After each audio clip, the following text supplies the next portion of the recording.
Welcome back, everyone, to the State Farm Analyst Desk, where CLG complete the weekend sweep. 3-0, and we've got Dokla on the desk with us. We've demoted Jat to the steps of the... Should I tell the story? Tell the story. Yeah, we were supposed to be pro to pro. High's still working on it. Yeah. He's trying to figure out. I want to see it. He is a troubleshooting master. He's trying to get this working. Not working out right now. Yeah,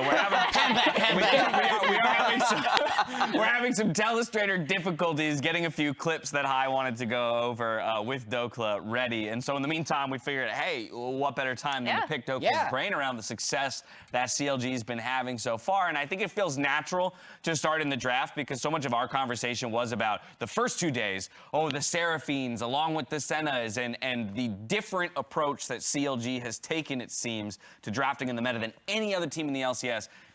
Buy yourselves a Seraphine ban here today with it already. How you feeling about the approach that CLG's taken to the meta? Yeah, I mean, I feel like we are able to play a lot of unique champs that other teams just don't seem to think that are strong. And especially for like the top lane pool, I feel like most people have like the similar like 3 or 4 champs. They're not willing to like look for counter picks. Only Whippo, I guess, would be the exception to that. Yeah, he's and like our ball lane's like kind of similar. Like they're always looking for like different champs to pull out and just see potential and win the game with. How is your draft like process work? Because like every team is different, and it's fine if you don't reveal this. But like I know you've worked. Well, you worked with Croissant before. Gotta watch out for him, you know. You worked with Croissant before back on Optic. Obviously, you have ThinkCard and Croissant there. Like, how much of your drafts are like player run, or are these just like the coaching staff goes into a dark room and is like, trust us, guys? Like, how is it working right now? Because I think all 3 of the drafts have been hugely successful so far. So I mean, I think they give us an outline of like what. Like we'll give input on like what champs we think are strong, and then they'll make an outline from that, and then they'll like, okay, can we pick X champ here, and then just figure out the draft, like what the pick priority is, like what can we 1-2, where they like to pick. So I say the coaches do a majority of the drafting. We just make sure we can check off on it, and then the draft's good. Because like, so when I think through the drafts this week, in the first game, it's like Senna's first pick for the other team, and like boom, Seraphine right away. And then yesterday it was Viego, and then boom, Nidalee, something like no one else is playing. And today it's an Ezreal, and it's like, boom, our answer is like Talia Sivir. Is that's not improv. That's like, hey, by the way, we really like Talia and Sivir into Ezreal? Well, that's because no one else likes this stuff. Yeah, I mean, that's definitely like Luger's like pocket pick, I guess, because he's always talking about it. But yeah, I mean, we got more pocket picks as well. It's but cool. It's definitely like just deep in the pool. I mean, there's like so many champs in the league now, so. Yeah. What I want to talk about is your initial meta read, right? Because you boot camped, came back. Your coach, ThinkCard, talked about this already a little bit in his sideline interview, but like you have a very dramatically different approach to this patch than any other LCS team. The only teams that I've seen have anything close to you are actually in Academy, in NA Academy. So what went behind like just your overall approach to the meta and this belief that enchanters are this strong? Well, I think, I mean, you just have to like play the game. Like as a support, like you probably feel really bad if you're playing like Nautilus, for example, you're just dying every time you like get a Q in now. So it's like, it doesn't really feel good to play like melee supports that just go in and die, and if you can't win the engage because like everyone's like so terrible. Yeah. So I think maybe the read on the meta is a bit different than maybe we're just ahead of the meta a bit, but I think all the champs have like potential, and it's just like what fits with your team. Cool. And so kind of talking about it in kind of that angle, playing in Academy, you were playing a whole width of champions, like AD carries, top lane kind of thing, right? A bit of the shy style, but a lot of the times hearing from top laners making the move from Academy to LCS is naturally, you kind of have to change that because it's much harder with the competition in the LCS. You know, you get either targeted a little bit by the enemy jungle, or the angles that you found in Academy aren't necessarily there in the LCS. With that, like, when you started scrimming in the LCS and going up against top laners from the LCS, especially going through this week, can you explain kind of that feeling? Do you feel like you can, like how steep is the competition there, or are you kind of like, oh, this is much easier than I thought? I mean, there's only like 2 really good tops. There's like Whippo and Impact, and then everyone else is, I think, pretty meh. Yeah. Like I don't really worry about them, but playing against Whippo and Impact and is like just really good. Like they're gonna beat me, but I'm gonna learn from them. And is that some someday slander? I mean. But yeah, it's like people in like from just Korean solo queue, like they're also very talented. So it's like that's like kind of the competition really. It's like Korea's the end game, and then everyone is just like boot camp. Do I have time for another question? Yeah, keep going. Hai is over there still trying to load clips into telestrator. So I full faith. I always come. You got this, Hai. Anytime also that we have a pro player on the deck, I mean, we're gonna go as long until the producers take us off. First off, really love the trash talk so far. Right, you're just throwing shots everywhere. But I also heard you say like by end of split, top 3.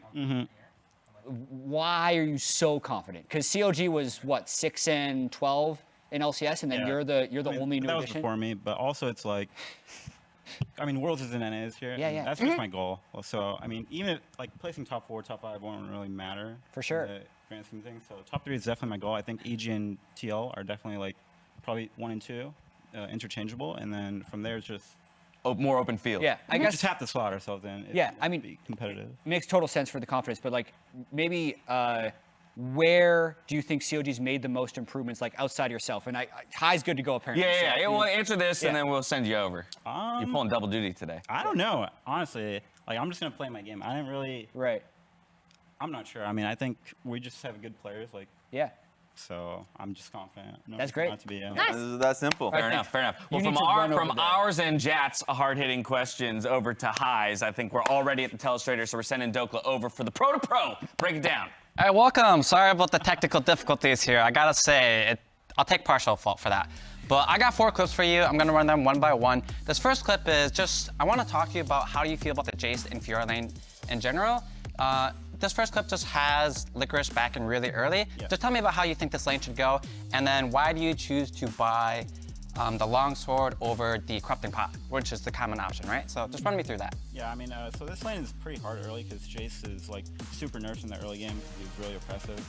So I think you need 3+ to get through the early lane phase, and yeah, LeTigress took a pretty early base because he wouldn't be able to contest me on the wave. Like that was like right outside my tower, so I was able to stack wave and just get my base off. So I was in a pretty good spot because I have more like effective gold to spend relative to him. So the next time I'm coming back to lane, like I'll be maybe like 400 to 500 effective gold up on him. So I was in a good spot. Gotcha. So then that went pretty well for you then. So then the next clip I have here that I'll bring up is the top lane gank that you guys got on him. First off, you'll see that if I pull up the mini map here, you'll see that they start pathing from mid lane all the way up to your lane. Can you tell me about who's making the comms there and then how you're feeling as this is going through? That's Contract's making that call here. He's pretty aware of my lane state as well. I should probably talk more about that. But yeah, we made the call that we're making a wave top and we want to just pressure and use Rift. But if he stays there in tower, then we're just going to try to dive him. So yeah, I mean, he was just, I guess, out of position. I mean, it's hard to say he's out of position when he's like that far outside his tower, but yeah, I mean, we just got a good player, and I mean, I probably should have flashed a 0 ult here, but... Well, you flashed later anyway, right? So at the end of the day, it worked out. So then I guess from here at this point, you've gotten a tower dive on him, he's really behind. Do you feel like how the game went after this is how it should normally go, or what would you have done differently? Because my next clip I'm gonna pull up is this Baron take. Before this, you guys were super behind. Luckily, you guys made a good call to get this Baron. Well, I guess not luckily, it's a good call to take this Baron. So can you run me about how, as I play this clip, can you tell me about how the lane went or post that and how you're feeling about the game? Yeah, generally it's like Fiora can still fight Jace 1v1. It's just like pockets of vision they have to play in to like get chunks on him. And then here it's like we pushed him out because they were trying to start Baron, which felt really shaky for them because they didn't really know like how to progress a game with Fiora, who's not really winning on side. So they just started playing Baron, and then we just found a timing where they're just chunked and need to base, and we managed to get the Baron. Awesome. So then after this point, do you feel like you guys are in control of the game now? Do you feel like you're going to win? I mean, absolutely, because Fiora really struggles into like Baron creeps. Like she's just a bad team fighter in general, and we have Talia as well, so it makes it really hard for her. So with the Baron, I mean, I think it will probably take a soul for us to close it out because they do have pretty good wave clear, but I mean, the fight just starts here, and then we end up playing the game off of it. Right, so as you're pathing over here, is there any point while you're watching this fight, since you're not involved yet, do you feel like it's like a game one team fight for you, or are you feeling pretty scared about this fight? No, I think this fight is like really won once we get the Talia combo on them, and then here it's just like, I think we just win, even though I like messed up my E on the Fiora. It's just, Fiora really does never wants a team fight, so it's like, it's really bad when she has to like TP into like a losing fight, so it's just like one from there. Gotcha. So then my last question, and thank you for doing this, is Azeal is talking about how he feels as LeTigress is like kind of like the bar between like the echelon of the top laners. And as you just beat him here, do you feel like you're getting close to the echelon of top laners? I know they were talking about how you're only really scared of, was it Blippo and Impact? Blippo and Impact. Right, so those are the two that you're looking out for, and then everyone else is kind of similar, or is there still like tier differences between that? Honestly, I didn't even give much thought to that. I'm just looking out for Blippo and Impact, but I do think like some people can have good days, you know. It's like I'll probably have a bad game here and there, but that's not gonna like waver my confidence. You know, we're not gonna go like undefeated or something. We're probably gonna lose to a couple of these teams that I think we're better than, but it's just like overall throughout the split, I think my goal is top 3, and yeah. Awesome, yeah, I mean, you 3-0'd, so be proud of yourself. I mean, it's been, what, 5 years? They said 2017 summer since you guys have 3-0 to start. So hell yeah, keep it up. Yeah. And thank you for taking the time to do this. We're gonna toss it back to the casters. Thanks, everyone. Thank you very much. Hi, we are the Doug Duo. I am David Free. This is Isaac Azeal Cummings Bentley. Are you aware you have twice as many last names as me? It depends how you look at it, right? Okay. Because it's like a hyphenated last name. Yeah. Is it still one last does name that still count as one last don't know. name? I I feel like it's wanted just one really long last name. It is one really long last name. And the question is it Cummings minus Bentley? Like, have you like subtracted? It's like 0 last names. Okay. Yeah, I have to find a new intro every single time, yeah. and it's our 5th game together. So I've got to like keep trying to one up myself. It's gonna get bad by the end of Summer Split if it I wasn't feel like already. that's more the subtraction. It's not really the I'm the subtraction. Yeah. I'm a negative experience to everyone watching the LCS and those standing up here It's on the not desk. a normal Summoner's Rift experience. It's Anytime I'm absolutely casting not. with Phreak is definitely not a normal Summoner's Rift experience. It's a negative gaming. Yeah, negative it's definitely casting. negative gaming. Oh no. Well, speaking of negative gaming, it has been a rough start for both of these teams. It's a good segue. It is a pretty good segue. Yeah, Immortals okay. season opener was getting perfect game. Yes. For the first time in 3 years. Yes. So that is a pretty rough run. And in their second game, I'm glad they won, I am, but it was a huge comeback. They were getting really slammed, and hey, good job to find the way back in, but like, that's not the heartening win you want, right? You have CLG who's like, we 3-0'd. We've come back from spring, right? Like, we're ready to go. And this one's like, ooh, we won, and we maybe shouldn't have, right? And so it's like, okay, they can build upon that, right? This team can be good. I really believe in these players, but like, I just need to see more from them. Yeah, absolutely. I mean, it is definitely a big question mark. I mean, they came back from 8,012 gold was the deficit, actually, you know, at its largest from FlyQuest, which, you know, if we're being honest, is more dependent upon the team that is actually ahead than it is the team that is behind. At that point, I think it is really kind of like largely out of your hands, unless it is just like an astronomical difference as far as, you know, scaling, which it wasn't really in that game. But still, if you're Immortals, you're still going to be really happy to win that game regardless of how it happened, right? Because you went from absolute disaster, getting perfect gamed, to, okay, it was shaky, but we came back and got a win. If they can actually get a win here against TSM, who is also really having a lot of struggles, I mean, they're 0-2. You know, we saw Tactical was tweeting, you know, very kind of hard on himself, saying like, sorry guys, I just suck. You know, he had some games that obviously and some plays that he would really like to get back, got caught out in both games in a number of critical situations that really did hurt TSM. But let's be honest, it's not just been about Tactical by any means. TSM has been struggling, I think, to play cohesively. I will say one bright spot for me has been Spica. I think Spica has individually been really good, creating some pretty large advantages in both of those games as an individual. But TSM need to do a better job of actually, you know, taking what they were building in the early game and really kind of moving that forward as a team. They seem to struggle to know how to kind of progress the game state. And I think that ends up with them in these weird situations where there's like, there's someone, I guess let's try to kill him, and not really fully thinking through the situation. So we'll see if these teams can level up. To give a bit of silver lining to the rough start on these squads, TSM's first loss was to 100 Thieves. Clearly a very, very good team. They dropped the CLG yesterday, who, hey, are 3-0 in first place. So TSM, I mean, based on some degree of pedigree and some degree of results, like, have actually had a relatively hard schedule. On the other side, the one game Immortals actually did lose was to Team Liquid, which I think unanimously is like a 1-2 team, right? Like, they're either first, second for almost everyone TL watching. and EG, basically everyone has as the top teams. I mean, Bjergsen even said, you know, you have to watch out for EG. So clearly, you know, very tough teams that they have gone up against. So it's like, okay, you lost to maybe the best team in the league. We give you a pass. It'll come back a little weird, but now it's time to kind of shape up here. All right, into the draft, and looking at, I think Senna already locked in. I think is an outstanding champion in this patch. And I do think that there's a lot to be said for momentum and kind of what it does for your mental. Lucian left up, not banned out. Lucian Nami grabbed up immediately for Tactical and Mia. will be interesting to see if it's just kind of the default pairing of Senna TK, or if it's going to be something a little bit different.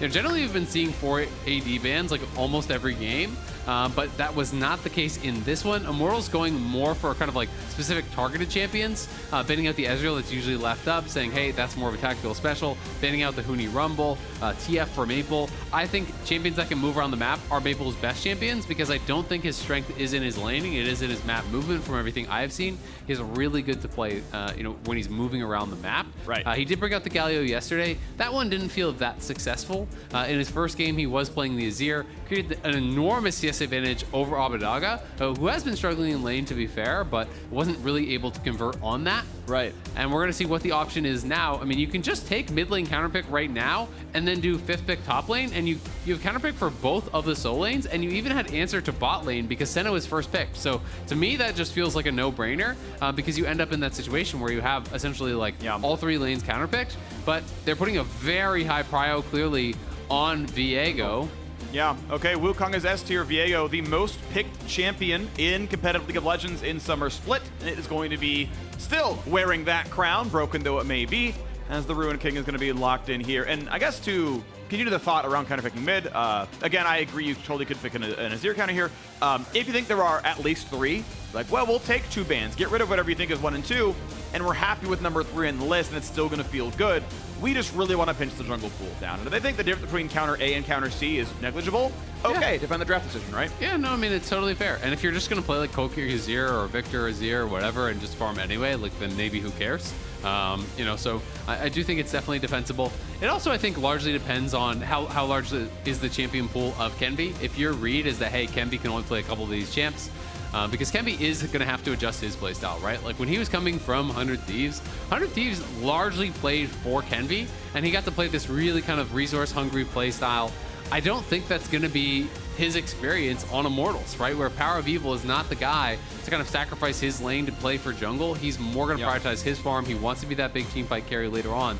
So Kenvi is going to have not only much tougher opponents in the LCS, where the jungle pool is extremely strong. I think this is actually our strongest position overall. I agree. In the LCS. So tougher opponents. Yep. And now list, getting focused here as well. Kindred was a champion that he's really well known for. Again, that really kind of feast play style where he's getting all the farm. He's being that big carry. So here's the list of champions Kenvi's played more than twice with a positive win rate in descending order of pick rate. Number 1, Viego. Number 2, Lee Sin. Number 3, Kindred. Ring a bell here in the draft. Yeah. Then you go 3 champions down of sub 50% win rate champs, and then 3 games on Italy, 3 games Diana, 3 games on Graves, all positive. And those are, I mean, you can play some, you know, Diana, Yasuo at some point. I'm still with Azir, but they've been like, hey, we are taking up your top 3, and your next 3 you don't win on. And to be fair, this is only really from Spring Split, right? So yeah, sure. The vast majority of his games were on those 3, you know, and that was kind of the meta, to be fair. So at least Kindred was not, you know, that was a little bit out there, but Viego, Lee Sin. So we'll be interested to see where he is going to take us. Wukong obviously was banned out, you know, first round of bans. Fiora grabbed again here blind. So more and more people just feeling like it's actually just that strong. This is my perm ban when I play top lane in solo queue right now. Like, I actually just think Fiora is good early and outscales you late. So it's very frustrating to actually deal with in a 1v1 situation. Oh, no, it's not. There's no way. No, it's a jungle pick, so it would make no sense. Yeah, I know. But so Singed mid, by the way, is incredibly good. It's basically... Oh, this would be an interesting carry pick. Yo, I love it. Okay. The less spicy like version this. of Rengar is Nocturne. Yeah, but really, really good for playing through sides, right? Now you have not only Fiora, you have Fiora with Senna ult and Nocturne ult, right? So Fiora can play through side, and if you're even doing okay in that 1v1, Senna ult plus Nocturne ult can really make the difference. So it becomes very difficult. And we'll see, is Huni just going to go like, all right, I'm going to play something that loses like a Sejuani or an Ornn or whatever and try to play defensively? That's not really Huni's style. If he does go for the Vladimir, I think this is risky because you've got to expect that there's going to be a lot more help coming for revenge than there is for Huni. So maybe a bit of a tough one for him. We'll see. Looks like a trade bug again, so I think we're going to have another remake, unfortunately. The client seems to be struggling pretty hard these days. That isn't unlucky. So we just get more time to talk about the draft. Yep. Gives me time to look up solo queue data for matchups that I haven't seen a lot of in pro play. Obviously, right, Fiora is new to the pro meta for the first time since around 2015, feels like. I mean, it's been in over the years, especially in LPL, to be fair, but as a niche pick. Right, so it's like, hey, I haven't seen a lot of Fiora Vlad matchups, right? So it's like, okay, I'm gonna, for now, rely on solo queue until we get enough pro play. We're like, okay, I've seen the matchup play out enough that I like it. So let's talk about what us mortals at home have done in Fiora Vladimir. So much like the Jace matchup, win rate dropped by 2%. You know, Vladimir makes up some ground by the matchup being good, so Huni has indeed found a matchup that, at least by solo queue data, looks really good into the champion. As far as laning stats, Fiora actually favored very slightly in First Blood, but what's the opposite of favored? Disfavored? Disfavored in First Tower, which means that you're generally going to see... I guess. Oh, sorry? You're like an underdog. Yeah, you're an underdog. So she is the underdog in terms of lane pressure. Yeah. Unsurprising, right? It was much more neutral in Jace matchup. It is actually quite Vlad flavored. Flavored? Sure. Vlad favored here as far as lane pressure. Blood? Raspberry? Oh. I guess I went much darker. Yeah, blood. Yeah, what is your default red flavor? My favorite red flavor is cherry, but... I feel like the default is strawberry, if I'm going to be honest. Okay. It's not my favorite of the red flavors. Agreed. I think raspberry is just better. Yeah, I agree. As a fruit and as an artificial flavor, actually. Actually, both. Yeah. Yeah. True. Yeah. But strawberry, I would say, is the default. Okay. What is your tier list of red fruit? Of for the actual fruit, like eating the fruit? Yeah. I would say it's like raspberries and cherries are up near the top. Yep. Apples are pretty good. I eat apples. But as far as like berries, it would be like, kind of like cherry and raspberry. Yeah. And then strawberries below. Strawberries good below? Strawberries are good. Yeah. But like average strawberries are below average? Yeah. That's interesting. Yeah. Dragon fruit. I'm glad we got some audience interaction. Okay. Thank you. Pomegranate is also actually really good. I like delicious. pomegranate seeds All right. Those are delightful. One of my S tier red fruits, tomatoes. Yes, thank you. Okay. I knew this was. I could see the grin on your face, and I was like, he's going somewhere stupid, but I don't know where it is. Yeah. So, and I just had to really mentally prepare for that. Here's why. I don't like snack on tomatoes. I mean, they actually are good. You can pop cherry tomatoes, but like they're so versatile. They're in everything. They make French fries better. They like make pizza. Like they're just they're an outstanding fruit. Also, here's a fun note, by the way. Tomatoes are fruit. They are legally vegetables in terms of import-export, like tax codes. They're put in the same Only bucket you know as this, like. by the way. But There's cool, right? like one guy who works in like importing. He's at home and he's really excited right now. He's like, hell yeah! And everyone else is like, what are you talking? Yeah, but they're in the same like tax bracket as like carrots and stuff. Which I found interesting, right? Okay. Yeah. So How are you gonna tie this back in? Well, if TSM play really poorly again, we may throw tomatoes at them like we do for bad stage performances. Okay. Oh, you hear the booing. But I did tie it back in, right? Well, it wasn't a non sequitur. Yeah, it wasn't a good sequitur. No. But it was. It was a freak sequitur. Yeah. It was par for the course. Par for the course. It was like a 17 for like 30 yards. Oh my god. All right. Well, really hectic mini golf course. Yeah, apparently. Keep going. All right. So, I'm excited to see more Fiora though. I'm really actually happy for now that she's in the meta. Solo queue notwithstanding, all of my friends who play top lane are bad against and as Fiora. I think my team, like my friends that I play with, are like a combined 0, 41, and 2 on Fiora, like across 3 games. It's bad. But every once in a while, like, pick whatever you want for me top lane. I'm like, I'm locking in Fiora. Have fun. Trade me Nocturne. That's why when I play top lane, I just pretend Fiora doesn't exist because it's always banned. Yeah. Good. Yeah. My strat is get my friends to pick Mordekaiser and flex it jungle, so they'll kind of pick Mord, and they'll be like, all right, you get kind of pick. He's like, still kind of picking myself, though. I'm like, okay, great. That's good. But we try, Friends with low champion pool, sometimes a little bit of a tough one here. Can be a bit of a struggle. Yeah. There's not a lot of really, really good matchups into Fiora, to be honest, unless you're willing to get pretty spicy. Like, if you're willing to get, more aggressive. Yeah. Just because she's just so generically strong right now. She is. I do think Quinn can be a pretty good answer. I've seen Akshan do okay. Poppy is like fine if you want to kind of try to neutralize. Poppy can always work pretty well in some of those matchups, but there's not a lot of like outstanding matchups, to be honest. And even some of those, even some of the range matchups, if you make a misstep, you can definitely be in trouble. Oh, absolutely. If your flip ever gets parried as Quinn, Turns out you instantly die, and then you lose for the rest of the game. Yeah. I'm pretty sure you just don't get to use flip, and you just auto-attack, and if you ever do anything to me... You always have to wait till after the parry. Yeah. Or you fully win the mind game of like, hey, she's in melee range, I think she won't hit W. Yep. And if I'm guessed correctly, I get a stun. If I guess incorrectly, I literally die. Yep. It's not a good trade-off there. All right, but we are into game. Yes! Got through the pick and ban. The dreaded trade bugs will hopefully not last till next week. Let's hope. You know, I would like some freer trades here in the LCS in North America. Let's hope we get it happening. Immortals and TSM are heading on to the Rift for our last game of the weekend, and we'll see if TSM manage to be a full 0-3. If they will find themselves a win here in the first week of summer. Got ourselves a nice TSM. Jay, you can keep going. How? No, actually, oh no, I'm not gonna. Never mind. I'm gonna say, how long can you TSM champ? But that just feels like really like a bad question to ask. It is, yeah. All right, 5 top here for Immortals. I would love if no one ever walks out. Okay, yeah. Okay, so it's actually Lost starting with the sweeper. They'll probably give the XP to their soul laner. Yeah, IgNar needs to walk away. Yeah, Lost has to be there. Wait. So sharing it 4 ways is fine. I believe you can share it 4 ways and you still get level 2 off the first wave. Doesn't affect junglers in any way at all. I think there aren't any breakpoints there. So, okay, the guy who sweeps gets 10 gold. Good job, Lost. The guy who last gets 10 gold. Okay, you've printed 20 money. Good job, congratulations. As long as you split it at most 4 ways, XP is locally shared, like with any minion. It will make Revenge and PoE level off of 6 minions. Okay, I've got. Usually I don't do this, but the in-game chat was actually really good in this one. Just immediately as they go 5 top, tactical in all chat. Revenge needs 5-man. Spica goes, Revenge already needs help. Sadly, no reply. No reply. Well, there was an XD earlier. Yeah, well, yeah. Spica said lol, Revenge said XD, and then his whole team backed him up. Nice. Salut. Onto this one. Kenvi, wow, needs 3. I mean, just Immortals, very team-focused, you know, heavy leash here. Can't even 1v1 the red buff. Yeah, wow. Just despicable. My head. Yep. That's my head. Lost gonna go for, I mean, can auto Q. No. Is me at E-Star or W? Let's see. W.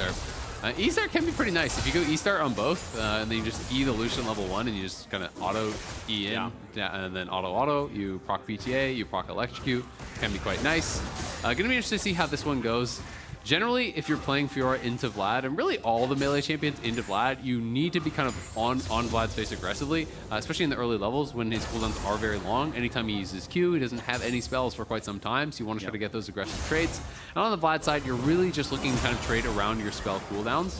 You want to be using Q every single time it's up, as already forcing the heal. That is rough from Lost. He's down a potion, down a summoner here, and on... I've got to be honest, it just feels like a little bit painful every time you see someone get caught off guard by that, like a level 2 or something like that, right? Level 2's power spike on Lucian, that is like, I remember people making videos on that like 8 years ago. Yeah. You know? So it's something that's been around for a while. You got to pay respect. You can count the minions, and is a little bit too close there, so loses his summoner. We'll see if it's going to actually amount to anything more than just a little bit of pressure, but you've got to pay respect to Lucian Nami, because this is one of those lanes that can just blow you out of the game if you make mistakes. Absolutely, and it is really early game skewed, right? This is the Aftershock, or not Aftershock, sorry, Electrocute version for Nami, which is all anyone plays in pro play, but it is really, really early game skewed. Like in a much later game team fight, you'd actually like rather have Ares shielding once in a while. Like solo Q runner actually puts Ares as the like generically stronger room, but if you're like, no, we're gonna slam bot lane, all we care about is crushing this lane, which, hey, fair point, that's your call, it's your call. Electrocute is just like so reliably applied. I will say, I'm a little bit surprised he went cleanse this game. Doesn't feel like there's that many good things to cleanse. I mean, it's like Tahm Kench stun. How often is that going to happen? There's the fear from Nocturne. There's the root from Senna. So there are a couple little things, but it feels like heal is much more reliable in this game unless you think you're always going to be the target from Nocturne and going to need it for the fear every time. A lot of it is the prediction of being exhausted. I think it's reasonable to expect exhaust in this lane from like Gnar or something, and you're like, well, I don't get to finish the all-in if you exhaust one away from me, so a lot of times you will see very aggro lanes run cleanse just as an anti-summoner spell. Yeah, it's interesting. And if that's his read, I think that's fair. We have been mostly seeing, it seems like, on Tahm Kench, we've been seeing a lot of TP and Senna TK, and we've been seeing Ignite some. Yeah. So I guess my read wasn't that it was going to be exhaust, but if that is the read, I think that makes sense. And I think that would kind of explain it. But Kenvi now here, down towards bot side. They see Tribrush is not warded. Spica's here. But he would be spotted as he goes out of this, and Kenvi could face check Spica here. Information advantage, TSM. They go to react? stun from the wall. They find the stun. Here comes the rest, and Tahm Kench not in the right spot. Spell shield is on Kenvi. Is forced to flash. A flash follow. Will it be enough? Yes, it is. First blood in Nami, and they find a bubble for a little bit more. Won't be a kill, but TSM are on the board. Nicely done. They use all the summoners on the support there, but they do get the first blood. Spica, again, right place, right time, has been having really strong early games. All 3 games, it feels like, for TSM. Spica has been looking good here. Yep, after health bar. That's how hard the trade is. And you know, about Senna is you can try to heal back up. You have Fleet, you have Q, but she's Zoom. And guess what? Nami has blue buff, which is actually a big deal because now you can just kind of spam it out. Normally, I mean, it is still bad that first blood honestly went to the Nami. You would much rather have it on the Lucian, for example. But in this case, it does make it really easy to win out on these trades. The Repose is going to force the pool there from Huni, but you have to be respectful anytime the empowered Q is up. You got to back it up, wait for him to use it on a minion, then go back in. You cannot afford to be taking those empowered Qs as the melee champion in this matchup. Yeah, I know the damage obviously is really relevant. I think the heal is higher when it's on champion as well. It I've is. played Vlad so long. Yeah, so I think it's significantly reduced if I'm recalling correctly. It's like a 400 health delta total, you losing and him gaining. If you like dodge empowered Q on you, it's like the most important part of playing the lane out. Yep. Empowered healing is reduced to 30% against minions. Yeah. So I knew it was really significant. I couldn't remember the exact number, but yeah, it is massive. And that's why literally below his health bar is, here's where my next Q is going to be big. It's nice it makes playing around the cooldown very easily, but it's like, it's turning red. Get out of range or you lose everything you ever gained in this lane. A little bit of a root there. Won't matter though. Gets away behind the minions, so Tongue Lash cannot land. Fair enough. But lost to Zoom, and that's a healer on the other side. So, you know, if TSM can continue to actually push this advantage, just make the most out of the blue buff. Just spam your spells out. Continue to try to punish and whittle him down. I mean, Lost is getting low. He's out of mana. This blue buff actually making quite a difference here in this 2v2. So, you know, Spica, right place, right time. Can be unable to react with the spell shield. You know, the W coming out of the brush. It is a very tight timing to be able to react. But as soon as that connected, it felt like TSM was going to get the kill, and they were able to do so. Yeah, I'm pretty sure you just like Kenvi's camera's like down on the bottom line and do it. Yeah, very likely. And you know, sucks. You know, it's going to be a hard one to react to, of course, in the first place. But yeah, that fight went really, really well, and TSM get control for a while. Another small little thing to note is that, oh, actually, this is really interesting. Berserker Greaves Rush for PowerOfEvil. Oh, cool. That is very atypical. Of course, attack speed is useful, but still, almost everyone goes Sork Boots on Azir. So Yeah. I am pretty surprised to see this. He is one of the guys that consistently has a different read. I don't know the math on this, so I'm not going to pretend to know it.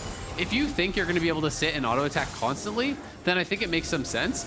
My read, though, just looking at team comp on TSM, is like, who is the guy that you're going to be able to sit and just constantly auto attack, right? Yeah. Because if you're just using more like Q-poke spells and stuff, which is kind of how I think it's going to function against Vladimir, Lucian, Nami, Corki, they're not just champions that are going to sit there and trade autos with you as much. Yeah. I feel like Sork Boots is just way better in those situations. So I think it's a weird build, but he always has his reasoning, and I'll be interested to hear, you know, from PowerOfEvil what his read was in this one. Couple things I can bring up. So we have no action, let's talk about it. So Azir builds right now aren't building Yashtooth anymore. Yeah. Right? We're seeing a lot of Leandry's Demonic. We saw Luden's Rylays from Ablaze Olive in the previous game. And he's like, okay, I'm choosing to go Conqueror instead of Lethal Tempo, which win rate-wise, Zilla Q is actually equal. Like, it's a reasonable option as far as I can tell. And so he's like, okay, well, where am I getting my attack speed? It's not Lethal Tempo, right? It's like none of my runes. It's not my items. I'll get it from Zerk Greaves. Now, I don't fully agree. Solo Q support Sork Shoes is a way better boot option than Zerk Greaves. So, again, your results may vary, but like that feels like the logic. Yeah. I also just tend to think, though, that Comet just makes way more sense in this matchup. Oh, yeah. And we'll see. We'll see how it does turn out. You know, again, he is one of those guys who I do respect that, you know, when he goes to these weird builds, he has his reasoning and he's willing to kind of come out and he'll usually tweet about it and say, hey, this is my thought process. So I am interested to hear about it. But I do think if there was like a really tanky frontline, I could see how you're going to stack Conqueror and you're going to get a lot of auto attacks off, and that's going to make the attack speed in the Conqueror more worthwhile. But does seem like maybe a hard one to actually make work in this. But we'll continue to follow that throughout the game. For now, though, going pretty well for TSM. 1.5k gold lead here. Feels like they're doing well in all three lanes, you know, winning in all three lanes right now, and farm advantage in jungle. So that has opened up a pretty significant edge. They got the first dragon not super early, but can look to try to move towards a potential goal here. All right, blue buff onto Azir. Pee, we can have no problems with mana right now as he moves back towards his lane and gets the minions. Okay, cool. Obviously pretty easy to last hit minions and whatnot. One thing to talk about with Zerkers as well, by the way, is Zerks give you wave clear, Sorceries do not, and minions do not have MR, so you're going to get better minion kills that way. If you want boots too for dodging things like Corki rockets or Viego ganks, and it's like, well, I can do boots 2 that do nothing for me, or I can do boots 2 that give me lane control, and that could be another version of that build. Either way, you know, some of these jigsaw pieces do fit together. We've got Kenvi looking. Yeah. This is a tough one to get, though, honestly, with Ghost. Goes for it. All right, ulti on. She'll get the fear unless you flash. She's going to get the fear, but will it be enough is the question. Cool soon. Next Q will nearly kill. He's going to find a little bit more. Here we go to the tower, and that's going to be blood on the floor, seeping into the dirt. That's Immortals on the board. Well played there. Up on that top side, they were just able to hard force. They get both summoners, they get the ulti, and they get the kill onto Revenge. That is really good for Immortals there. Putting some pressure down on the bot side, but Immortals had the read that Spica might look for a counterplay down in that bottom lane and are able to back it off, not get dove, and still should be able to collect this full wave. So really all TSM will get as an answer is just the Raptors, it looks like, and a tiny bit of pressure there down on bottom side, but that's going to be really nice. So I'm going to be interested to see, you know, will Revenge go towards anti-healing very early? Anti-heal has been nerfed in these most recent set of patches, but the items have also just been made more efficient with higher amounts of AD. Yeah. So I can kind of see both sides of the thought process there, but anti-heal is just so important against Vladimir, and also usually Viego has a significant amount of healing. Nami obviously has healing, so I do think it's going to be pretty useful in this game. Yeah, it's interesting. Oh, okay. Rip. I like it. It's cool. So yeah, the quick math, by the way, on the way Grievous Wounds was updated, even compared to before any of the nerfs. So back compared to 12.9, you are basically paying less per 1% of Grievous Wounds than you were before because of how much more the items got. Yep. Right? So like, Executioner's Calling, you know, instead of paying, I'm going to make up numbers here, instead of paying like 300 gold for 40 Grievous, you're paying like 100 gold for 25 Grievous, which is like, oh, I'm paying less for less, but I'm paying much less for less, right? Assuming you're okay having these weird like demi power spikes where it's not, you know, it's not giving you mythic passive, right? It's not the Ravenous Hydra, it's a chain sword, and that can change things around, right? So it makes it a complex question you can't just solve by, well, the gold value is X instead of Y. It's like the game's harder than that, and it makes a judgment call. Yeah, I mean, you have to make the read then. It's like, do I have a better 1v1 if I actually, you know, early spike on my Mythic, or am I going to be better suited to have an early Executioners plus pieces of the Mythic? And those are things that, you know, they're going to have to feel out and try to figure out on their own. But thus far, face check here, could be in trouble. Good damage to IgNar, only hits him. On the last they go, but he's got the Devour. He's going to jump over the wall, so this should provide safety. Well done. Lost had just enough health. Thank you, Durability Update, and gets away safely. Yeah, just barely able to get out of there. The bubble not quite connecting onto Lost, and there was no ultimate available for Mia, because remember, he used it to actually stop the recalls. I think that would have been the difference, to be able to actually have that to chain on the bubble and Tahm Kench. He couldn't have got the Devour off, so maybe regretting using that now, but still a good bit of pressure there from TSM, and Maple has package here. Once in, package going to be traded away. He's like, I know what you're coming for. I know you're going to try for the shuffle back, so packages with which has unstoppability, and it comes in. Kenvi gonna instantly summon Herald here. Gets the sweeper afterwards. It's a free cooldown, by the way. You can always spam your trinket immediately after summoning Herald. It will refresh the cooldown anyway. Probably a bug, but by the way, you can always just spam that button and get it back up here. The wave will be shepherded in, and that will be 2 plates, by the way, only going to Kenvi. Revenge did not hit the turret, so plus 320 to the Nocturne. Yep, not too bad. At least they got it off. You know, I must imagine it was about to expire, because it seemed like a little bit of a strange drop. They just dropped it right in the river. He went early. But they do get the charge off, so not too bad. And potential to take down that tower later on. Going to be a bit of poke there onto PowerOfEvil, of course, as the bubble did land. But I have to say, Immortals has really kind of stabilized, because it did look like TSM was going to be able to kind of snowball their advantage a bit more. You know, they got an early laning lead in all the lanes. That one kill towards top side really helping to kind of stop at that little bit of pressure. This is the face check once more here from the rush. Not able to land the double bubble. Lost backing up just barely enough. Not quite getting him. He was down to like 5% HP there with the Gale Force, everything connecting. But again, no Nami ultimate available, so they don't quite have the damage to actually finish him off. And he lives, so that's pretty important here. But we still have, you can look at it, TSM up about 1,000 gold, up the first 2 Drakes. Obviously, a ton of bot lane pressure. Well done, Tactical and Mia. I mean, they have been doing really well down there. It's been sad that the team fights where Tactical has faltered, but he's been largely a quite good laner, and I mean, the start of his career was actually quite high. I thought he came in and actually played very well initially, Yeah. but has had his share of mistakes over the last year or so on TSM. It's tough to see. I like him a lot. I think he could be an excellent player, but it's been so rocky that he's often cost the games instead. And I think he's one of those guys that I think when he is, in a good mental state and when he's playing at his best, he's one of the best players in the league. Like his peak is very, very high, I think. And having watched him a lot at Champions Queue and Solo Queue, he can really turn in some incredible performances. But when things are not going his way, it does seem to struggle with that pressure a little bit more. And that's one of the things that all these young players have got to deal with, and the older players as well. I mean, it's just different when you're playing on stage. And knowing that everyone is watching you, knowing that they're judging your every move, and how much pressure can be added in that can be really tough for some of the players to deal with. As Immortals looking for the second Herald here, TSM all in the area, so you have to feel like maybe they're going to look to contest, but instead, just pushing through mid. We'll see if they can try to trade a tower here for this, or if PowerOfEvil will be able to clear it out. And gonna shuffle back over. Good little mechanics there. Gets all the way over the wall, and now looking for the rest of the wave clear will happen. Nocturne wants in as well. They're gonna find a bit on the Corki there, but not enough though. Kenvi gonna be able to sidestep away from the bubble, but now we got Vlad coming in. Big damage, should survive it. Even with Ignite, he should survive the ulti and will survive with about 50 health left now. So out goes Kenvi. Tahm Kench ult not required. Herald Orb, I believe, has been picked up. It's gotta be on someone here. Yeah, they should have been able to grab it. It's on Kenvi, so Kenvi will be able to have that quick reset, probably try to get back out there. Might also just rush towards top and just drop it again. You can see kind of assist pings up towards top there from the Fiora. As it does end up looking, Shuffle back in, deletion! TSM support MIA! Mia not able to react, had the flash available there, not reacting in time, does get scooped in, ends up getting taken out. This IgNar who actually picks up the kill there. Unlucky. A little bit unfortunate, but still a nice play from PowerOfEvil, who's just about tied with Maple for richest in the game. Going to be scaling up quite well here. Should have his legendaries combined very soon if he doesn't already. Phreak comes out of the Nocturne. One of the nice things about getting the eye is you get your 4-second recall. And every jungler I know wants to get that off at least once because it objectively gives you tempo. You actually save 4 seconds in your rotation, right? And you can save 4 seconds twice, maybe 3 times if you're constantly hitting uninspects you care about.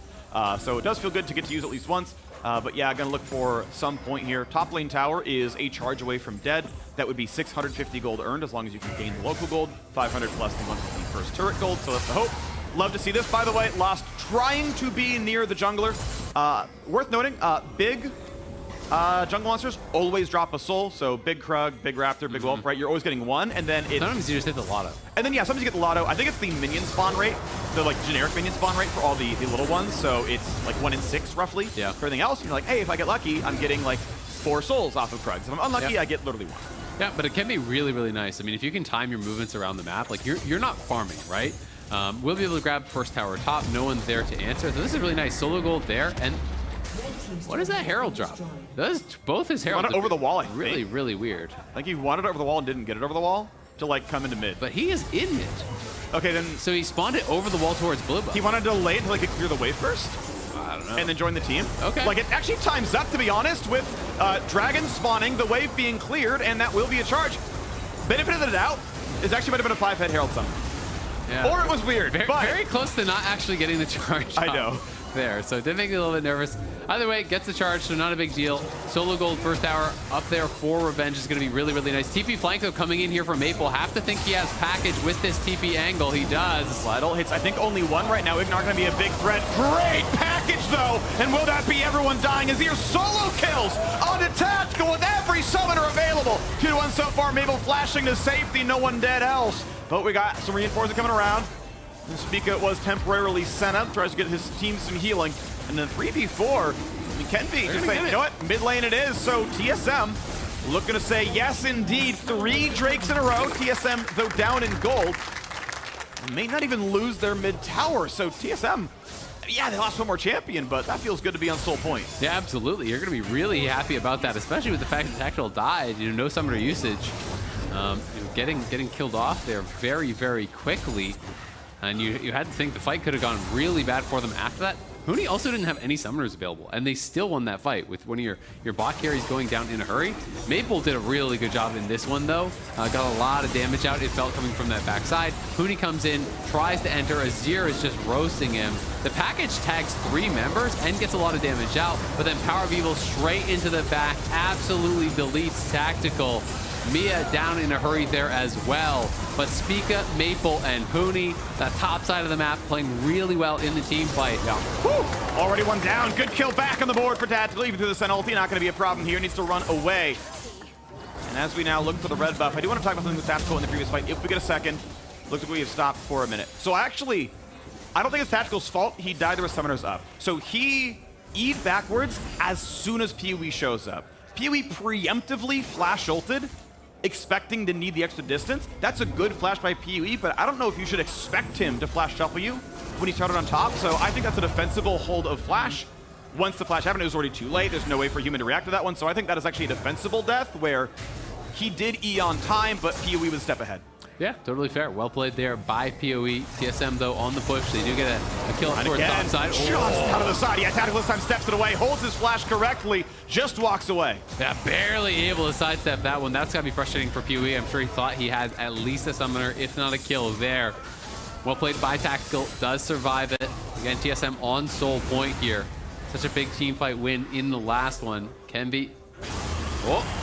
The spot in, Huni gonna have plenty of damage available. Easy smite, but now he can chase one down. Gets the move speed, ulti in to follow a bit more just in case. Spell shield on, you cannot get the channel going. And Kenvi just straight up solo kills Huni. I mean, Huni just stayed around. He saw him there, and instead of just backing up, drops the ult, ends up using the ult, dies, and doesn't even get the buff as it's secured there by Kenvi. So a really weird one from Huni.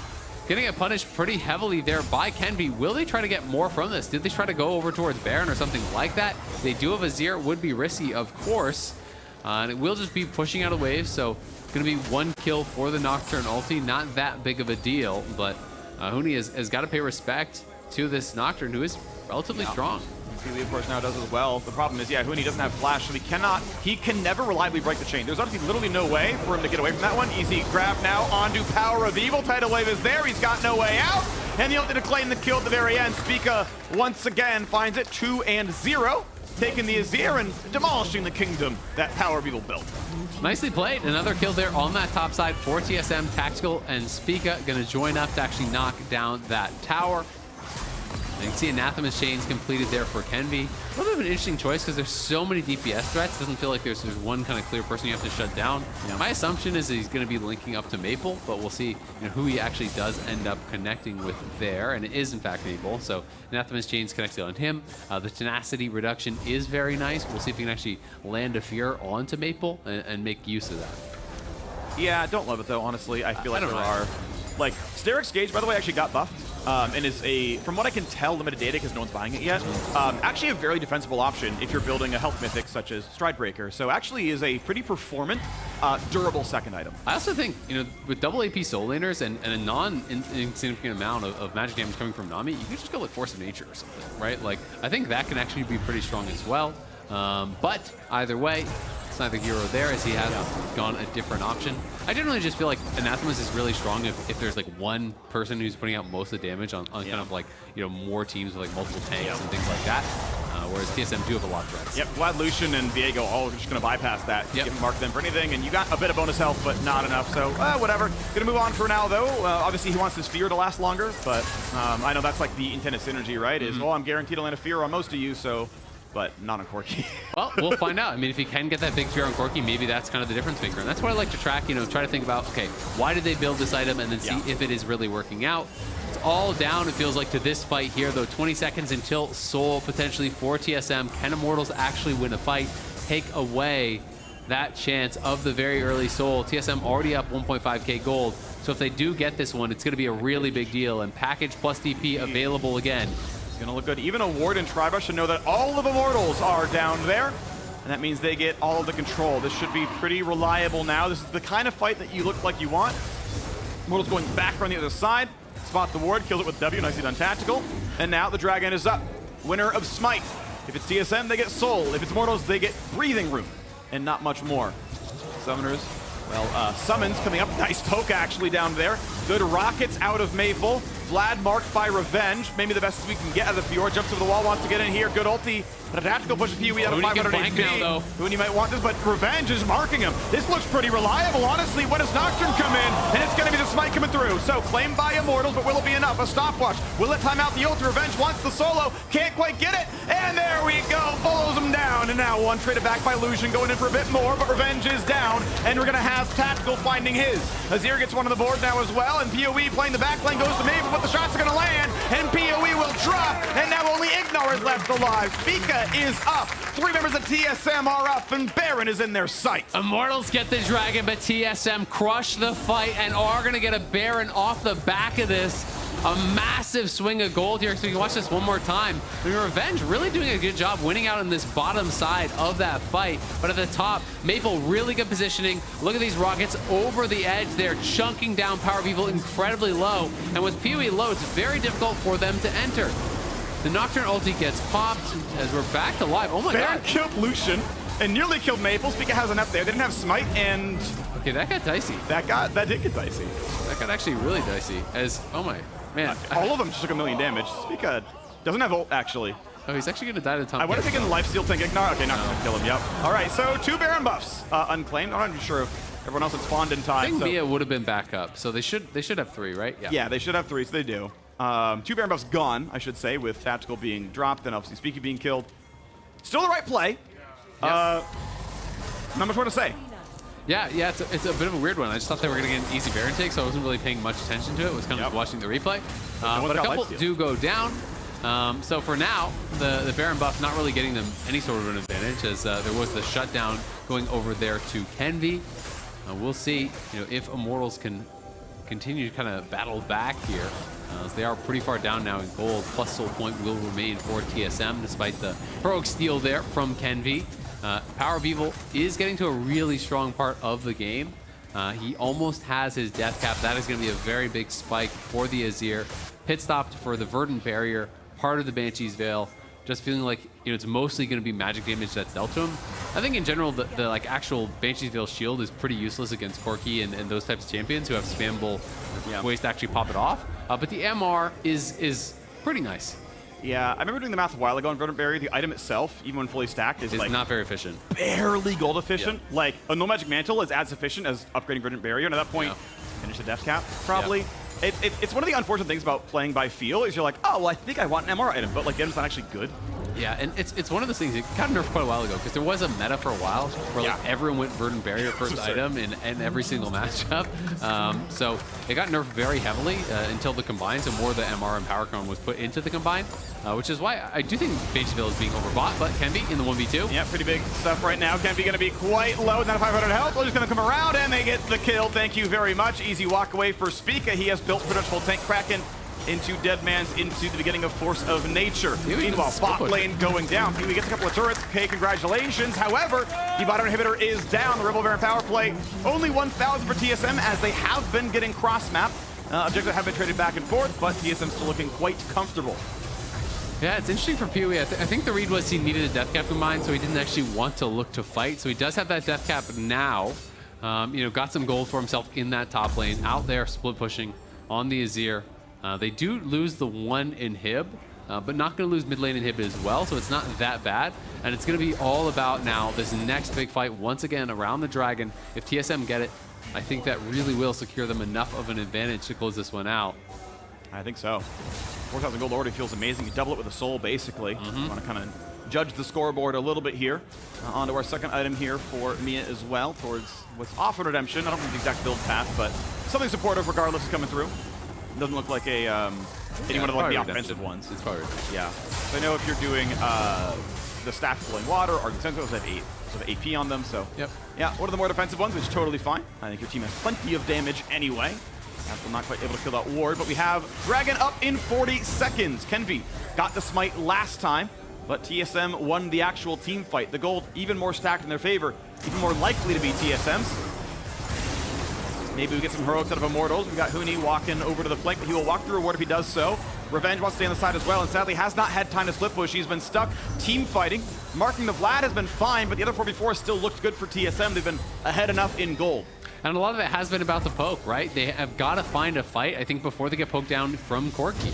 That is going to be the big question. You know, can you actually start that fight before Maple softens you up? Tactical! Forces an ulti. Big plays at him, cleanses away from the root just in case. Nocturne wants in. Will it be enough is the question. They're going to force the pool out of Vladimir. Kenvi stays alive for now. Pretty tanky. Bit of a heal come back in, but Revenge very low. Post! And Maple just shuts him down. Goodbye. Tail away from the back doesn't mean a ton, but Kenvi still low, still being chased. Will there be a fight? Pee-wee shuffles in. He wants the big play, but it's already every single kill going TSM's way. They will not end winless. They will take down Immortals. They'll get themselves a Dragon Soul. They'll get IgNar as well.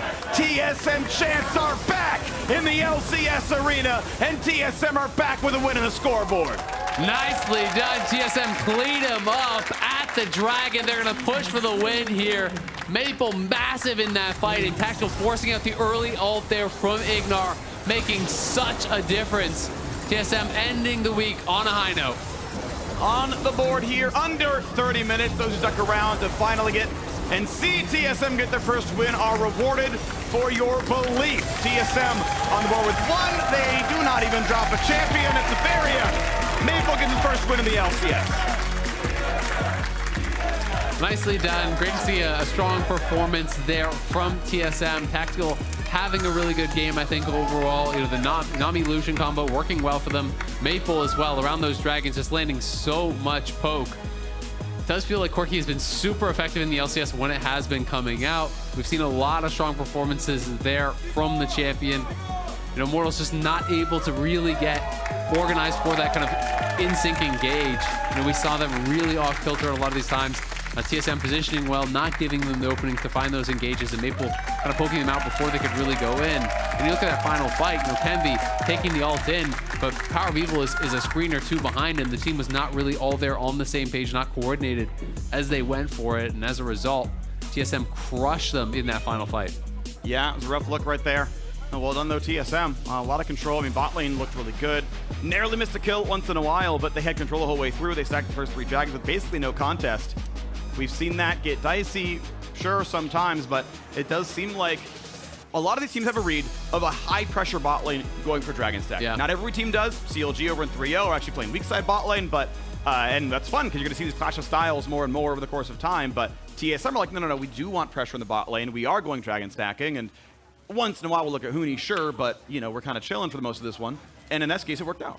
No, absolutely. I mean, I do think it's really, really strong. And I think we're going to see less of teams being willing to give up 3 uncontested, because I just think it's a bridge too far. It's too much. Like, your options of the game are so limited from that point if you give up the first 3. You know, they actually were depending on Kenvi stealing the 4th dragon of the game, which did actually prevent you know, the soul from going over. But you know, you're so pigeonholed into you must be here every 5 minutes, and if your opponents are playing from ahead, it's very easy to set up and actually kind of get the team fight that you want. And even then, he stole the dragon, congratulations, but they lost the fight that they had to fight around it, right? Like TSM went 4 kills, 2 deaths. And got Baron. Yeah, right, and they got the Baron for it, which is like, congratulations, we went up 900 gold. Oh no, you delayed soul. Oh, Baron, no, we're 4K. I guess we win the game now. So, and that's the thing. So the final thing I'll say before I toss to the next bit is that because they're starting the Dragon Second early, we're seeing 6-minute first dragon. Yeah. You're forcing the fight around like 22 minutes. Like, you have not scaled on Pale or Azir or Fiora by that point in time, right? And so by going for high tempo and starting early, you don't give the time to scale. Good to see the teams play around that. So TSM have won it, and that means they're joining LeTigress and Spica in a Verizon postgame interview. Thank you, Phreak. The last time we saw Spica, he was an all-star analyst on our desk and now returning to his proper post as player. What's it like for you and the team to pick up that first dub here at Summer Split? Honestly, I thought it was going to be a bit sooner. I mean, obviously, 0-2 start is not ideal, but I think we played really well today, focused on what we needed to win, and you know, hopefully we can keep winning. Yeah, tell me a bit about the offseason, just from your perspective, putting together the changes of this roster as well. First time we're getting to hear from you. Yeah, I think I was pretty offhand for the offseason roster changes. I think what I was focusing more on was just myself, because obviously we were in 9th place, right? Like, it was like a really horrible split. So I think I had like a bit of self-reflection and just, you know, do what I need to prepare for next split. And, you know, I think so far I feel like I've been playing pretty well. How are things coming along with the top side specifically, looking at the solo laners and yourself? Because yes, you were playing well, but your mid laner really definitely showing up here. Yeah, I mean, I think Mabel is a great addition. He is obviously very experienced. It's been a joy playing with him. He's very outgoing. He's a great teammate. So it's been really fun playing with this team so far, and hopefully we can make it far. As far as this game specifically, even though with all the kind words you have for your mid laner, you were player of the game. Tell me about... That's kind of messed up. He was carry. He did a lot. He did a lot. I mean, I take it. I'll take it. Oh, yeah. I'll You take guys it. still I don't mind. the honor, right? Yeah. Okay, but then from that, what do you think it was that allowed TSM, whether it was a player specifically or overall, to get this win? Nocturne was also a little unexpected on the other side. I mean, I think we had the edge in both the 100 Thieves game and... What did we play yesterday? Oh, CLG. CLG. I feel like we just, a little blunder, some mistakes. I know we're a good team and we've improved a lot. So I think we just play to our game, just play normal and just win. I know in your Travis Gafford interview, you had some words for Mark and anyone else that have been doubting TSM through and through. I mean, we're 1-2 so far, so I'm not going to say anything else. But I'll show him. All right, show them all up. All right. Thank you, Spica, Thank you. for joining me. Time for us to round out our week 1 Super Week here of Summer Split on the State Farm Analyst Desk. Thank you very much, LeTigress, and welcome to the State Farm Analyst Desk. Closing out our Super Week to kick off the Summer Split, and TSM closes it out with a bang. They pick up the win. That's got to feel good. Huge. I mean, yep. I'm glad he didn't call for my or Mark specifically hit our head. Being able to take a win here. Well, so far, you both are, especially with alphabetical order, it's right between the 7 and 9 spots. Thank you, So Cloud9. the average is out to where you and Mark I appreciate that. placed them anyway. We're just taking a look at how things shook out at the end of our Super Week. We got 3 teams undefeated at 3-0. CLG atop the table alongside our defending champs in Evil Geniuses and Team Liquid Honda. Holy crap, this CLG start. Yeah. And that's been incredible to see, but I do want to start with our defending champions in Evil Geniuses, because for all the talk of a possible hangover, they appear to be They just look fine. pretty good. They found the serum. I think they themselves are just we're playing stuff that we're comfortable with, and we're fortunate that it has worked out. One interesting stat that I'm going to bring up here is, the my Yasuo, the opponent's Yasuo, or whatever champion you want to pick in solo queue. This is Danny's damage per minute as Ezreal thus far in his 3 games, and every other Ezreal averaged across the first week. Near double. It's nuts. Wild, one would say. And one thing, so the reason why I wanted to bring it up is obviously Danny's really comfortable and strong on Ezreal, but the way that EG are winning a lot of these games, I really want to call out their team fighting, because there's been multiple situations where I'm like, maybe you guys are going to get outscaled. Maybe the opponent has an advantage here, and they've been able, especially in the C9 and 100 Thieves games, to really route their opponents through neutral objective team fighting. Yeah, 100%. I think the whole question of whether they're in a hangover or not is kind of resolved, surprisingly so. And I mean, they still need to they have good footage of what the meta is looking like and what they actually want to change. But it's nice, it's refreshing. The team looks really good around their carries. And in particular, I feel like Inspired and Impact are doing quite well for themselves. So it's nice to be able to see our champions coming strong, and that consistency is there. Well, EG still looking very strong. Let's hop over to Team Liquid, another team that's got plenty of expectations, but is delivering so far here 3 days into the split. Raz, and I believe you've got a little bit of something to teach us over there in some State Farm neighborhood tactics. Boom! Let's Get over go there, for my it. friend. All right. It's the scenic route. Let's see if I can get it. I got that one in. Hey, you got that. He hit the second one. Easy. That doesn't count for later, by the way, unless that's like me and Dokla's side. Yeah, we'll see about that one. If you add me on your team, though. So a lot of people are focusing on, hey, first week of LCS. What about new meta, new players? But you always forget about the old, reliable, consistent Team Liquid. The Team Liquid that just came in, started the split with a perfect game versus Immortals, and of course continued that trajectory. And so in this play that I'm showcasing here earlier today versus Cloud9, they came out strong. Bjergsen here had a 2-0, actually had a losing spark because of a bot lane fight that got him a lead. So Team Liquid with Herald, clear out vision over towards River. So if I were to show that a little bit, there's nothing here because while they were deploying onto the map, they fully cleared it out. They played towards Bjergsen on the bot side of the map because they found that matchup to just be more beneficial for them with how Bjergsen is ahead in this game. And it forces, if I can get this going, Jensen to pick up the 2-wave stack on the bottom side of the map. And now, unfortunately, the zombie ward is going to catch them, but theoretically, as you can see, if you shut out the lights, you don't know where the Rift Trail is going to be placed. It could have been placed towards the bot side of the map, but they're going to be sending them towards the mid lane. They end up also getting the flash on top of King. And the thing that I wanted to focus is just how good Team Liquid are. Being able to set up vision, play towards the major objective. This one in particular is going to be Dragon. So, pick up the zoom. Dragon is available. No vision whatsoever for Cloud9.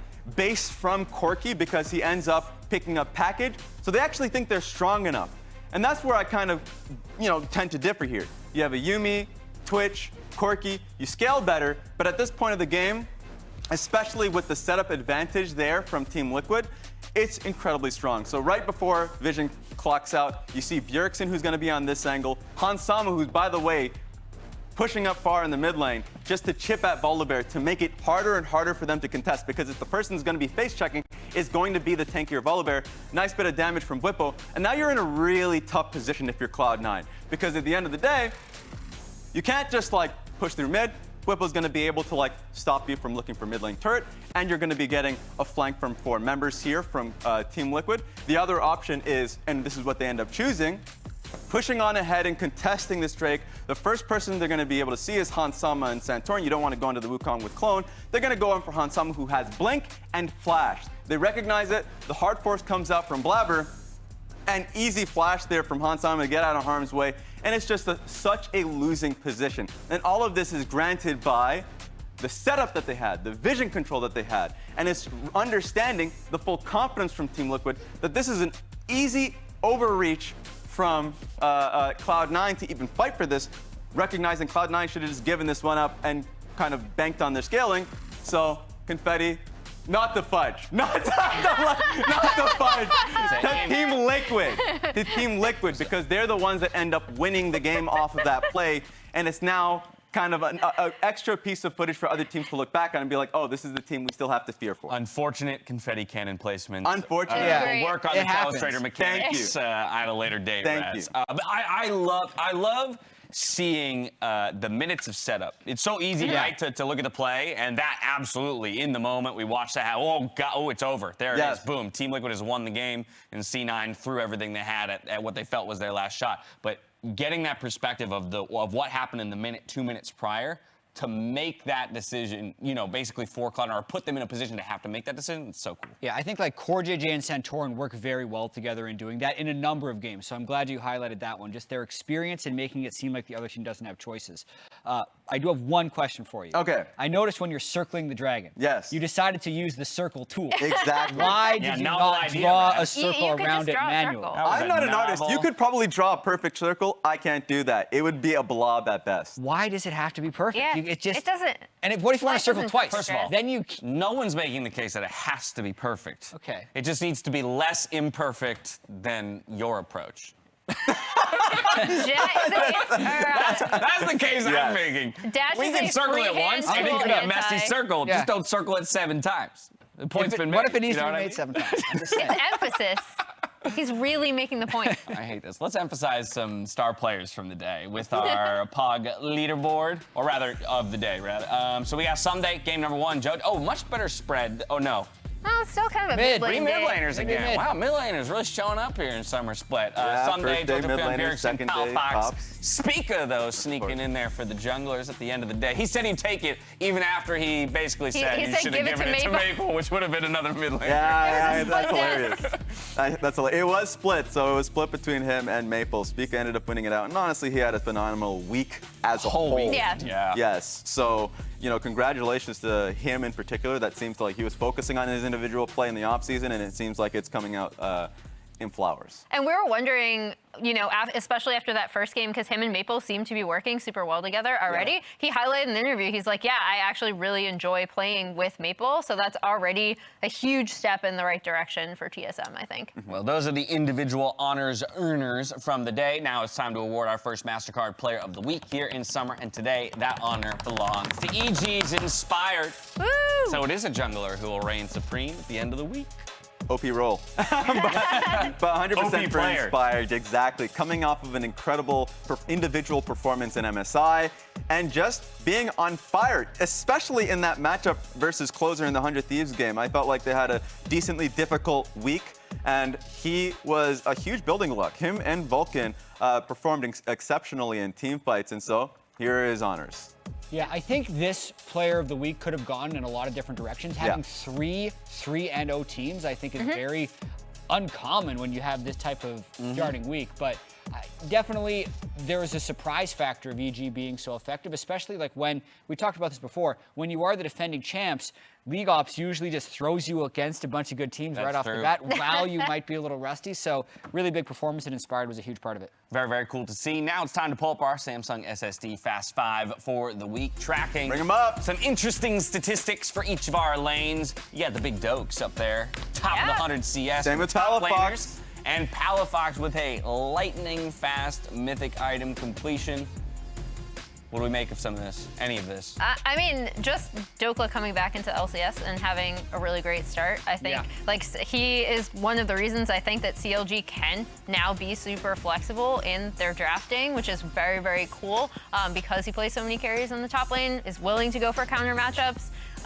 And the team seems to have a lot of confidence in him. In addition, they just have a really good read on enchanters, which are broken. So yeah, I mean, great for them to be able to find that success really early on. From the 100 Thieves players, you see Closer at the top there, and right behind Dokla is, as you'd expect, Someday. Yep. So just like focusing on 100 Thieves games, it seems like top lane is still something that you have to kind of fear, and I want to see what we get out of Someday in the next week. All right, well, congrats to those of you who earned bonus points on the LCS Sleeper Fantasy app for having this week's top performers in your lineup. One thing left to do, that's look at the schedule for next week. 2 days of play next week. Bring it up. Kick things off with Dignitas versus Cloud9. Somebody's got to win. That's true. Yeah, there'll be only one winless team after that. All righty, somebody's picking up a win on day number 1 of next week. We follow that up, though, with 100 Thieves going up against Golden Guardians, TSM, Team Liquid Honda in that third matchup of the day. Evil Geniuses, Immortals Progressive, number 4, before we close things out with FlyQuest versus an undefeated CLG. I would love to see the Golden Guardians 100 Thieves game. Well, good news, you'll get to see it. There we go. You will be working. Golden Guardians, last I remember, had a gargantuan lead, that 10K gold lead that was tossed over to 100 Thieves side. And so, like, that's something I really want to take a look at. So, especially after. No, okay, let's not repeat history. Raz is petitioning to just have them start from a dead ball state. I'm a man. 10K up. I'm a man that just simply. Seeing what happens. I just simply want progress. If they're going to get that gold lead, let's see them close it out. Or if we can just see a cleaner 100 Thieves, either direction, let's see it. Absolutely. All righty, well, I want to take a moment to invite you all to join us in the Bud Light League Lounge. LeTigress and myself will be joined by Contracts and Big Dokes himself. Catch that on twitch.tv/BudLight right after the highlights. Or you can wait for the raid, because you'll be jumping over from this channel. But for now, that's going to do it from us. So on behalf of myself, the cast, and the entire broadcast crew, thank you for watching. We'll catch you next Saturday for more LCS. Until then, stay healthy, stay safe, be good to each other. And Emily, that was damn close. All right. We'll get there, though. We'll get there one day.